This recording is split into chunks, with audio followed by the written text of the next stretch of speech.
글로벌 지도 앱인 구글맵이 다시 한국 시장의 문을 두드리고 있습니다.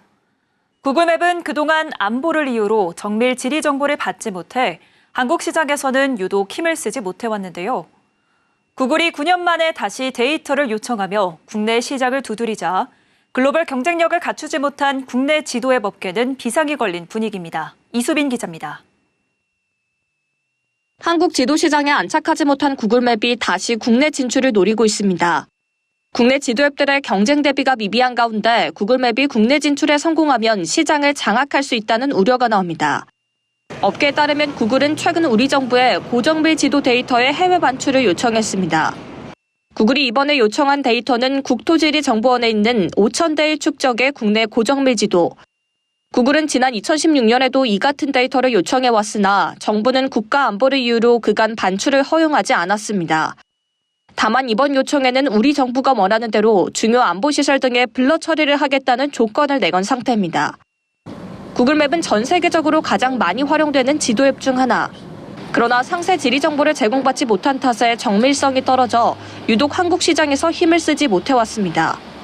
이번 요청이 받아들여질 경우 정밀 데이터를 기반으로 본격적인 국내 시장 재공략에 나설 것으로 전망됩니다. 구글맵이 국내 시장 공략을 본격화할 경우 국내 지도앱 업계는 큰 타격을 입을 것이라는 관측이 나옵니다. 구글맵은 안드로이드 운영체계에 기본 탑재되는 애플리케이션인 만큼 OS 지배력을 기반으로 빠르게 점유율을 확대할 것으로 관측됩니다. 또 높은 글로벌 인지도와 호환성을 바탕으로 방한 외국인들의 이용률도 높아질 것으로 업계는 보고 있습니다. 그간 한국을 방문한 외국인들은 정밀한 길찾기를 위해서 네이버 지도나 카카오맵 같은 국내용 지도 앱을 따로 깔아야 하는 번거로움이 있었는데 기존에 사용하던 구글맵을 그대로 사용할 수 있게 되는 겁니다. 반면 글로벌 경쟁에 대한 국내 지도앱 업계의 준비는 미비한 수준입니다. 현재 국내 지도앱 업계는 네이버 지도, 카카오맵 같은 토종 앱들이 시장의 85%를 차지하고 있습니다. 이들은 그간 별다른 글로벌 경쟁사가 없어 다양한 외국어 서비스조차 제대로 마련되지 않는 등 경쟁에 대한 대비가 부족한 상태입니다. 그동안 정부 규제가 시장 독점 체제를 지켜주는 방파제로 기능해 국내 지도앱 업계의 글로벌 경쟁력이 떨어졌다는 평가가 나오는 이유입니다. 구글의 데이터 요청에 대한 국토지리정보원의 최종 결론은 8월쯤 나올 것으로 예측되는 상황.